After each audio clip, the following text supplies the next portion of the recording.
ఏపీలో ఎన్నికల పోలింగ్ కు అన్ని ఏర్పాట్లు పూర్తయ్యాయి. రాష్ట్రంలో 25 లోక్సభ 175 అసెంబ్లీ స్థానాల్లో జరగబోతున్న ఎన్నికల పోలింగ్ కోసం ఏపీ డీజీపీ పటిష్ట భద్రతా ఏర్పాట్లు చేశారు.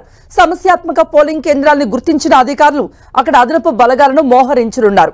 ఇక రాష్ట్రంలో ఎటువంటి అవాంఛనీయ సంఘటన జరగకుండా 48 గంటల పాటు వైన్ షాప్స్ కూడా మూసివేశారు.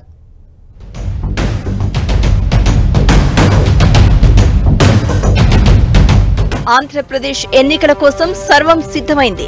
రాష్ట్రంలోని 25 లోక్సభ 175 అసెంబ్లీ స్థానాలకు పోలింగ్ జరగనుంది. శాసనసభలో 29 ఎస్సీ 7 ఎస్టీ రిజర్వ్డ్ అసెంబ్లీ స్థానాలు, లోక్సభలో 4 ఎస్సీ 1 ఎస్టీ రిజర్వ్డ్ స్థానాలు ఉన్నాయి. 175 అసెంబ్లీ స్థానాల్లో 2387 మంది అభ్యర్థులు, 25 ఎంపీ స్థానాలకు 454 మంది అభ్యర్థులు పోటీ చేస్తున్నారు. ఇక రాష్ట్రంలో మొత్తం 4,08,07,256 మంది ఓటర్లు ఉండగా వీరిలో 2,74,322 మంది పురుషులు, 2,07,29,452 మంది మహిళా ఓటర్లు, 3,482 మంది థర్డ్ జెండర్ ఓటర్లు ఉన్నారు. అలాగే 67,434 మంది సర్వీసు ఓటర్లు, 7,603 మంది ఎన్ఆర్ఐ ఓటర్లు ఉన్నారు. ఏపీలో మొత్తం 46,165 పోలింగ్ స్టేషన్లను అధికారులు ఏర్పాటు చేశారు.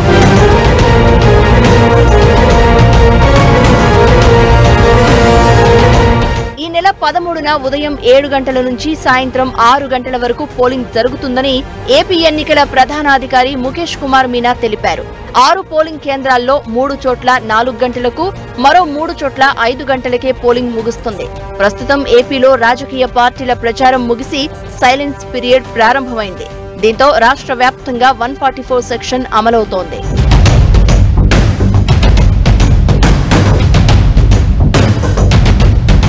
సైలెన్స్ పీరియడ్ మొదలవడంతో స్థానికేతరులైన రాజకీయ నాయకులు నియోజకవర్గాల నుంచి వెళ్లిపోయారు. అయితే పుణ్యక్షేత్రాలు, పర్యాటక ప్రాంతాలు ఉన్న చోట మినహాయింపు ఉంటుందని ఏపీ ఎన్నికల ప్రధానాధికారి ముఖేష్ కుమార్ మీనా తెలిపారు. ఆదివారం సాయంత్రం ఈవీఎంలు తీసుకుని పోలింగ్ సిబ్బంది ఆయా ప్రాంతాలకు వెళ్లనున్నారు. పోలింగ్ కు ముందు మాక్ పోల్ నిర్వహించారు. ఈ నెల 13న సరిగ్గా 7 గంటలకు పోలింగ్ ప్రారంభం కానుంది. పోలింగ్ ఏజెంట్లకు సంబంధించి కొన్ని మార్గదర్శకాలు ఇచ్చామని, నియోజకవర్గంలో స్థానికుడైన వ్యక్తి అభ్యర్థి నుంచి ధృవపత్రాలు తీసుకుంటే ప్రిసైడింగ్ అధికారి ఏజెంట్ గా అనుమతించనున్నట్లు ఈసీ వెల్లడించింది. అలాగే పోలింగ్ కేంద్రానికి 200 మీటర్ల పరిధిలో రాజకీయ పార్టీలు ఎలాంటి చిహ్నాలు లేకుండా స్లిప్లు పంచుకోవచ్చని, ఓటర్లను ఎట్టి పరిస్థితుల్లోనూ తరలించవద్దని సూచించింది. పొలిటికల్ క్యాంపెయినింగ్ అంటే ఫిజికల్ క్యాంపెయినింగ్ కాదు. All types of campaignings will be stopped. Campaigning in TV, campaigning in radio, campaigning through social media, campaigning through all sorts of medium of campaigning has to stop. Silence period lo section 144 implement cheyadam jarugutundi. Ante nobody more than 5 people cannot gather. Meeting పెట్టడానికి అవకాశం లేదు. Loud speaker cannot be used. ఎన్నికల్లో పోటీ చేసే అభ్యర్థికి సంబంధించి వాహనాల పరిమితి ఉందని, 3 వాహనాల వరకే అభ్యర్థి వినియోగించుకోవచ్చని ఈసీ తెలిపింది.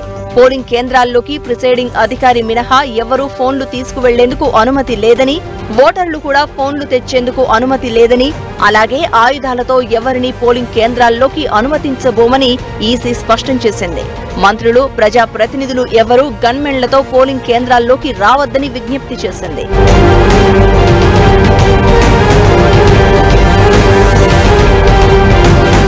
ఇక పోలింగ్ కేంద్రాల్లో భద్రత కోసం 1,06,145 మంది పోలీసు బలగాలను వినియోగిస్తున్నారు.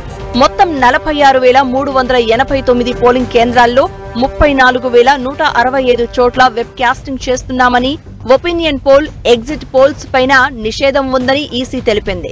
ఈసారి 10 లక్షల మంది యువ ఓటర్లు ఓటు హక్కు వినియోగించుకోబోతున్నారు. కర్ఫ్యూ ఏమి ఉండదు ఎలక్షన్ రోజు. So movement is also only exception is that ఆ రోజు కమర్షియల్ వెహికల్స్ కూడా ఎక్కడైనా వెళ్ళొచ్చు.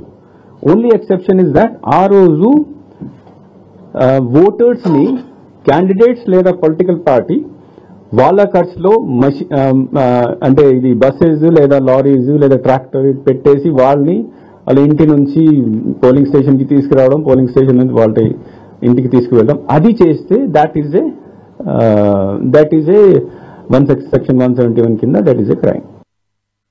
ఏపీలో ఎన్నికల కోసం 1,60,000 ఈవీఎంలు వినియోగిస్తున్నారు. పోలింగ్ రోజు ఎక్కడా రాష్ట్ర సరిహద్దులను సీజ్ చేయడం లేదని, ఓటరుగా ఉన్న ఏ వ్యక్తిని నిలువరించడం లేదని ఈసీ స్పష్టం చేసింది. పోలింగ్ కేంద్రాల వద్ద దివ్యాంగులు, వృద్ధుల కోసం మరో క్యూ లైన్ ఏర్పాటు చేస్తున్నట్లు ఈసీ వెల్లడించింది.